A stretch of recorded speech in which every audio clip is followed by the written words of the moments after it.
एक बार फिर से आप सभी का बहुत-बहुत स्वागत है हमारे यूट्यूब चैनल पे। आज फिर से मैं आप सभी के लिए SOL third semester BA political science honours और बुक का नाम है political process in India. Hindi में है भारत की राजनीतिक प्रक्रिया। ऑलरेडी इसके जो 8 चैप्टर हैं उसके बारे में हमने डिस्कस कर रखा है और उन 8 चैप्टर के जो पहला चैप्टर है और दूसरा चैप्टर है वो पूरे रूप से खत्म किया जा चुका है। उसके वीडियोज हमारे चैनल पे आ चुके हैं। आज जो हम पढ़ा रहे हैं आपको वो थर्ड चैप्टर का सबसे लास्ट टॉपिक है, उसके बारे में बताना है जिसका नाम है शहरी और स्थानीय स्वशासन। हालांकि थर्ड चैप्टर में भी 3 टॉपिक्स थे, उनके भी वीडियोस आ चुके हैं। आज ये लास्ट टॉपिक है, इसके बाद हम चौथे चैप्टर में आएंगे। तो आज ये जो तीसरे चैप्टर का सबसे लास्ट टॉपिक है, इसका नाम है शहरी और स्थानीय स्वशासन। इंपॉर्टेंट है, आपके एग्जाम के लिए बहुत महत्वपूर्ण है। तो आइए शुरुआत करते हैं शहरी और स्थानीय स्वशासन के बारे में। सबसे पहला पॉइंट हमारा कहता है शहरी और स्थानीय स्वशासन का तात्पर्य अर्थात मतलब उन संस्थाओं से है, उन व्यवस्थाओं से है जो शहरों, कस्बों और ग्राम के स्थानीय प्रशासन और विकास के लिए उत्तरदायी होते हैं। ध्यान से समझिएगा, ये जो टॉपिक है हमारा वो क्या कहता है, शहरी और स्थानीय स्वशासन। ये हमने आपको संविधान के 73वें संशोधन, 74वें संशोधन में भी बताया था। तो यहाँ पे अब हम बात करेंगे कि जो शहरी क्षेत्र होता है, जो मतलब सिटी टाइप के क्षेत्र होते हैं या फिर जो गांव टाइप के क्षेत्र होते हैं, इन सभी जगहों पर विकास करने का, डेवलप करने का, इनको आगे अग्रसर करने की जिम्मेदारी जो होती है वो यही के स्थानीय स्वशासन की होती है। स्थानीय स्वशासन के बारे में भी हमने डिटेल्स में बात किया है। इस स्वशासन का जो मुख्य उद्देश्य है, इनका जो लक्ष्य है, जो एम है, वो ये है कि जो आम जनता जो होती है, जो नागरिक होती है, जो इनको चुनती है, इन प्रतिनिधियों का चुनाव करती है, उनकी जरूरतों को पूरा करना, कि उनको किन किन चीजों का नीड है, समाज में क्या क्या चीजें चाहिए, पानी चाहिए, बिजली चाहिए, सफाई चाहिए, स्वास्थ्य चाहिए, जो भी चीजें चाहिए जो इनके विकास के लिए जरूरी होता है, उन सभी को पूरा करने का काम जो है, दायित्व जो है, जो जिम्मेदारी है, वो स्थानीय स्वशासन का होता है। स्थानीय स्वशासन के बारे में भी हमने आप लोगों को डिटेल्स में बताया है। बुनियादी सेवाओं को उपलब्ध कराना और स्थानीय विकास को प्रोत्साहित करना ही स्थानीय स्वशासन का कार्य होता है। ये टॉपिक जो है शहरी और स्थानीय स्वशासन, ये महत्वपूर्ण रहेगा। तो स्थानीय स्वशासन जो होता है वो अपने क्षेत्र में आने वाले लोगों की जो मूलभूत चीजों की जो जरूरत होती है, जो बुनियादी चीजों को उनको जरूरत होती है, जैसे रोटी, कपड़ा, मकान, एक मनुष्य के लिए तो ये सबसे जरूरी की चीजें हैं। तो ऐसी ही चीजों को पूरा करने के लिए स्थानीय स्वशासन उनकी मदद करता है। शहरीकरण भारतीय समाज की एक आम विशेषता बन गया। शहरीकरण, आपको पता होगा कि शहरीकरण किसे कहते हैं। तो शहरीकरण मतलब कि जो शहरों में बसने की प्रक्रिया है, गांवों, कस्बों, अपने क्षेत्रों को छोड़ के शहरों में पलायन करने वाले लोगों का हम कह सकते हैं कि जो शहरों में आके रहना शुरू कर देते हैं, इनको हम शहरीकरण कह सकते हैं। चूंकि शहर जो है, जो सिटीज जो होते हैं, वो वैश्वीकरण के मुख्य लाभार्थी रहे हैं। लाभार्थी कहने का क्या मतलब है, ये जो वैश्वीकरण है, ग्लोबलाइजेशन है, इसमें सबसे ज्यादा फायदा किन लोगों को होता है, शहर के लोगों को होता है, शहरी लोगों को होता है। शहरी लोगों को क्यों, तो आपको पता है अच्छे विद्यालय कहाँ हैं, शहरों में है। अच्छे हॉस्पिटल कहाँ हैं, शहरों में है। अच्छी अच्छी सुविधाएं कहाँ हैं, शहरों में है। तो इन्हीं कारणों से ज्यादातर लोग गांव के जीवन को छोड़ के शहरों में आके बसना शुरू हो गए हैं। और इसके कई सारे कारण भी हो सकते हैं। और हालांकि ये जो लोग पलायन कर रहे हैं ना, गांव के एरिया से शहरों की तरफ जो बढ़ रहे हैं, इससे शहरों की संख्या भी बढ़ रही है, शहरों में गंदगी बढ़ रही है, शहरों में पॉल्यूशन बढ़ रहा है। और रोजगार की तलाश में भी लोग लाखों की संख्या में प्रतिदिन अलग अलग क्षेत्रों से शहरों में आ रहे हैं। मैं बिहार का रहने वाला हूं, तो मैं बिहार की बातें करता हूँ कि मतलब 100 ट्रेन है ऐसी जो प्रतिदिन बिहार से आती है और जाती है, और भर भर के लोग आ रहे हैं, चाहे वो दिल्ली हो, मुंबई हो, चेन्नई हो, बेंगलोर हो, केरल हो। इन सभी जगहों पे, कोलकाता में, हर जगह पर आपको पता चलेगा कि हमारे बिहार के लोग नौकरी की तलाश में, काम की तलाश में, अच्छे जीवन की तलाश में, इलाज के लिए, दवाई के लिए, अपने बच्चों को पढ़ाने के लिए किसी कारण से शहरों में बस रहे हैं। अब मान लो कि धीरे-धीरे इसी प्रकार से अगर समस्याएँ बढ़ती रहेगी, तो पता है ना कि शहरों की संख्या दिन प्रतिदिन इतनी बढ़ती चली जाएगी, इतनी गंदगी हो जाएगी, इतना पॉल्यूशन हो जाएगा, जो हालाँकि अब दिख भी रहा है। आप दिल्ली में देख लो, अब मैं दिल्ली में रहता हूँ, तो दिल्ली की बातें बताता हूँ। अभी गर्मी पड़ रही थी, पानी की समस्या थी। थोड़ा-सा आप दीपावली में पटाखे वगैरह जला दो, तो पॉल्यूशन बढ़ जाता है। पेड़-पौधे नहीं है ना, एब्जॉर्ब कैसे होगा उस पॉल्यूशन का, तो हो ही नहीं पाता है। तो समस्याएं बहुत ज्यादा बढ़ रही है, गर्मी बहुत ज्यादा बढ़ रही है, यहाँ पे लोगों के रहने के लिए सही तरीके से मकान उपलब्ध नहीं हो पा रहा है, क्योंकि दिन प्रतिदिन लोग यहाँ पे बढ़ते जा रहे हैं। और जब लोगों की संख्या बढ़ती जाएगी तो उनके संसाधनों की कमी होती चली जाएगी। हमारा संविधान न केवल राजनीति के निर्देशक सिद्धांतों के माध्यम से, बल्कि विशेष रूप से संविधान के 73वें और 74वें संशोधन, जो देश के शहरी और ग्रामीण क्षेत्रों में वास्तविक रूप से स्वशासी स्थानीय निकायों के माध्यम से जमीनी स्तर पर लोकतंत्र की बहाली के लिए एक संस्थागत ढांचा तैयार करने का लक्ष्य रखता है। बहुत बड़ी लाइन है, इसे शॉर्ट में समझ लीजिए। हालांकि मैं आपको बता दूं, हमने यहाँ पे बात नीति निर्देशक तत्व और सिद्धांतों का भी किया है, और ऑलरेडी हमने क्लास 11th-12th में आपको पॉलिटिकल साइंस में नीति निर्देशक तत्व और सिद्धांत को अच्छे तरीके से समझा रखा है। उसके वीडियोस हमारे चैनल पे अवेलेबल है, आप चाहो तो देख सकते हो, आपको समझ में आसानी से आ जाएगा। इसके अलावा जो थर्ड चैप्टर का हमारा पहला टॉपिक था, वही था हमारा 73वां और 74वां संविधान संशोधन। इसका वीडियो आ चुका है। तो यहाँ पे ध्यान देखिए कि 73वां और 74वां संविधान संशोधन था क्या। तो 73वां संविधान संशोधन जो है वो ग्रामीण विकास के लिए था, जो 1992 में आया था। और जो ये 74वां संविधान संशोधन है वो 1993 में आया, और ये शहरी विकास के लिए था। लेकिन है तो स्थानीय स्वशासन, मतलब कि लोकल, वहां पे लीडरशिप, जिसके माध्यम से वहां के स्थानीय लोगों का विकास हो सके।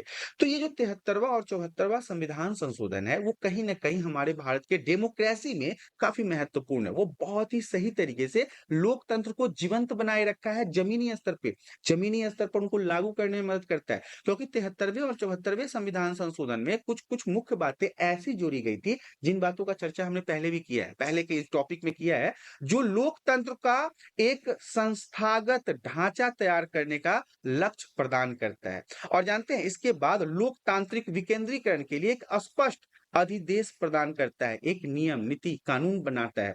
और लोकतांत्रिक विकेंद्रीकरण जो था वो इस चैप्टर का दूसरा पॉइंट था। इसके बारे में भी मैंने आपको बताया कि भारत में लोकतांत्रिक विकेंद्रीकरण क्या है, आप इससे क्या समझते हैं। हर टॉपिक का वीडियो अवेलेबल है। यदि आपने आज पहली बार हमारी वीडियो को देखा है तो आप इससे पहले के टॉपिक के वीडियो को भी जरूर देखें। नहीं, अगर आपने 73वां संविधान संशोधन और 74वां संविधान संशोधन नहीं पढ़ा तो आपको लोकतंत्र का विकेंद्रीकरण समझ में नहीं आएगा। और आपने अगर लोकतंत्र का विकेंद्रीकरण नहीं पढ़ा तो आपको फिर शहरी और स्थानीय स्वशासन समझ में नहीं आएगा। तो इन सभी का जो मतलब आपस में एक दूसरे के साथ जुड़े हुए हैं, तो इन सभी पॉइंट्स को आपको स्टेप बाय स्टेप पढ़ना पड़ेगा, तब जाके आप पॉलिटिकल साइंस के इस एग्जाम में अच्छे नंबर प्राप्त कर सकते हैं। अब हम बात करेंगे नगर निगम और नगर पालिका। आपके लिए एक प्रश्न है कि नगर निगम और नगर पालिका भारत के किस संशोधन के अंतर्गत आता है। मैं ऑप्शन दे देता हूं, 73वां और 74वां। आप कमेंट करके बताइए कि नगर निगम या फिर नगर पालिका भारत के संविधान के किस बदलाव के बाद इसको चालू किया गया था। वो 73वां संविधान संशोधन था या 74वां संविधान संशोधन था। अब देखिए, शहरों और बड़े कस्बों के प्रशासन के लिए जिम्मेदार स्थानीय निकाय है। नगर निगम मतलब शहरों के लिए, बड़े बड़े सिटी, बड़े बड़े जहां पे जनसंख्या ज्यादा है, उनके विकास के लिए, उनके स्वशासन के लिए, उनको स्वायत्ता देने के लिए नगर निगम और नगर पालिका का निर्माण किया गया था।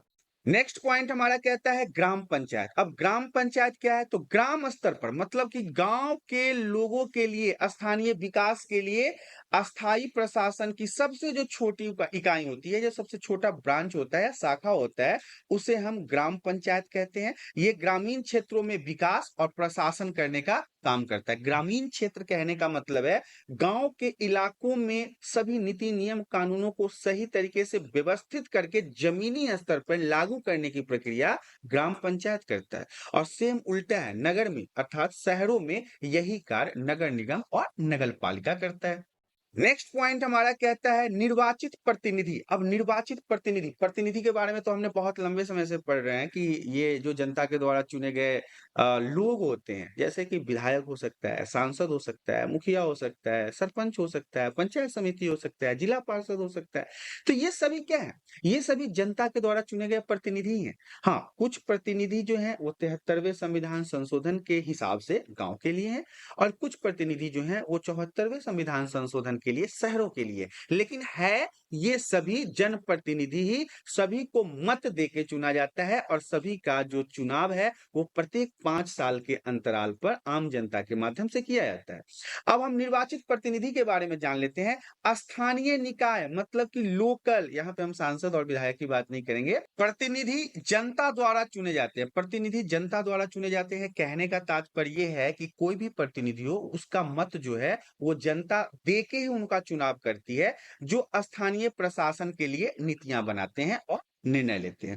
अब जैसे हमने मुखिया का चुनाव करवाया है और मुखिया के चुनाव में जनता ने इन्हें मत देके चुना है। अब मत देने के बाद इनकी जीत हुई है, तो अब इस अपने क्षेत्र में जहाँ के वो मुखिया बने हैं, वहाँ के नीति नियम बनाने में, वहाँ के विकास करने में, स्कूल बनाने में, कॉलेज बनाने में, लोगों को रोजगार देने में सबसे ज्यादा नीति कौन बनाएगा? मुखिया ही बनाएगा। मुखिया का काम है कि अपने नजदीक के क्षेत्रों में अच्छे से अच्छे विकास करे। तो ये निर्वाचित प्रतिनिधि था। हालांकि निर्वाचित प्रतिनिधि का मतलब होता है जनता के मत से चुने गए प्रतिनिधि, जिनको जनता चुनती है, और ये कोई भी हो सकते हैं। स्थानीय सुशासन में ये मुखिया, पंचायत समिति, जिला पार्षद हो सकता है, विधायक भी जनता के प्रतिनिधि ही हैं, सांसद भी जनता के प्रतिनिधि ही हैं। तो ये निर्वाचित प्रतिनिधि हैं जिन्हें चुनाव के माध्यम से चुना जाता है। नेक्स्ट पॉइंट हमारा कहता है वित्तीय प्रबंधन क्या होता है। देखिए, कर कर का मतलब होता है टैक्स। टैक्स हम लोग भरते हैं ना भारत सरकार को। टैक्स, शुल्क या अनुदानों के माध्यम से स्थानीय निकायों को आर्थिक संसाधन प्रदान किए जाते हैं। टैक्स का कहने का मतलब है जो गवर्नमेंट को हम टैक्स भरते हैं उसका कुछ हिस्सा यहाँ पे सरकार जो है वो देती है स्थानीय निकायों को, ताकि वो अपने क्षेत्र में बेहतर काम कर सके। इसके अलावा अनुदान भी होता है। कई बार बड़े बड़े दान वगैरह भी मिलते हैं, इसके माध्यम से भी ये लोग अपना काम करते हैं, जिनका उपयोग वो क्या कर किस काम के लिए करते हैं? तो विकास कार्यों के लिए। ये जो पैसे इनको प्रदान होते हैं या अनुदान मिलते हैं, इसका काम ये किसके लिए करते हैं? विकास कार्यों और सार्वजनिक सेवाओं के लिए करते हैं। जैसे कि स्कूल बनाना, कॉलेज बनाना, तालाब बनाना, नदी की सफाई करना, बिहार में मान लो छठ घाट के लिए घाटों की सफाई करना। ये सब उदाहरण है वित्तीय प्रबंधन का, जिसमें इनको जो पैसा मिलता है वो उन्हीं समाज के लोगों के प्रोग्रेस के लिए, उनके विकास के लिए इनका उपयोग किया जाता है। नेक्स्ट पॉइंट हमारा कहता है स्वायत्ता। अब स्वायत्ता का मतलब होता है पहले से और आजादी, पहले से और ज्यादा छूट। शहरी और स्थानीय निकायों को कुछ हद तक स्वायत्ता प्रदान की जाती है 73वें संविधान संशोधन और 74वें संविधान संशोधन में। 73वें संविधान संशोधन में ग्राम पंचायत को स्वायत्ता दिया जाता है, 74वें संविधान संशोधन में शहरों को स्वायत्ता दिया जाता है, ताकि वो स्थानीय स्तर पर निर्णय ले सके। वो अपना निर्णय लेने का क्या मतलब है? एक टारगेट बना सके और उसको पूरा करने में उनकी अहम भूमिका होती है, क्योंकि हर काम के लिए बड़े राजनेता, मुख्यमंत्री और प्रधानमंत्री को तो आप नहीं बुला सकते हैं ना। तो इनके पास ये पावर दिया जाता है कि आप अपने क्षेत्र में विकास करने के लिए इन निर्णयों के ऊपर एक्शन ले सकते हैं और नीतियां बना सकते हैं, नियमों को बना भी सकते हैं। तो ये स्वायत्ता के बारे में था। अब हम इसके महत्व के बारे में जान लेते हैं कि स्थानीय निकायों का महत्व क्या है, क्या इंपॉर्टेंस है। तो सबसे पहला इंपॉर्टेंस इसका है पहले नंबर पे कि लोकतांत्रिक भागीदारी।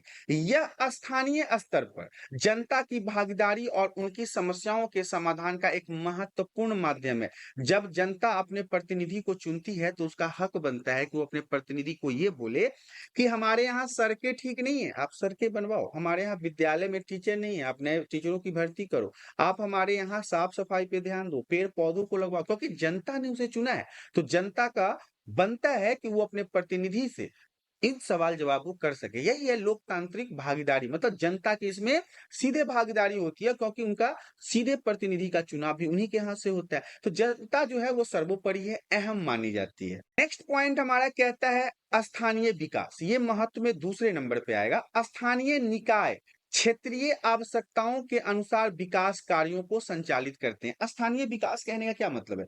जब हम किसी समाज में हों और उस समाज में पानी की आवश्यकता हो, तो स्थानीय विकास में तो सबसे पहले हमें पानी की पूर्ति चाहिए।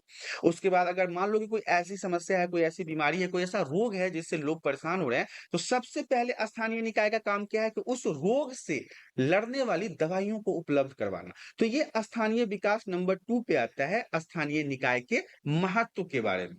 नेक्स्ट पॉइंट हमारा कहता है लोक सेवाएं। अब लोक सेवाएं क्या है? तो पानी, सड़क, स्वास्थ्य सेवाएं, शिक्षा आदि जैसी बुनियादी सुविधाएं प्रदान करना। अब लोक सेवाओं का मतलब समझ लीजिए कि मैंने अभी शुरुआत से इनके महत्व में आपको यही बताया कि पानी, सड़क, स्वास्थ्य सेवाएँ ये सब इम्पोर्टेंट है, शिक्षा इम्पोर्टेंट है। तो इन सभी चीज़ों को प्रदान करना भी इनके महत्व में आता है, स्थानीय स्वशासन के महत्व में आता है। उनका ज़िम्मेदारी बनता है कि अपने क्षेत्र में पानी की व्यवस्था करे, सड़क की व्यवस्था करे, स्वास्थ्य की व्यवस्था करे, सेवाएँ दे, शिक्षा को सही करे।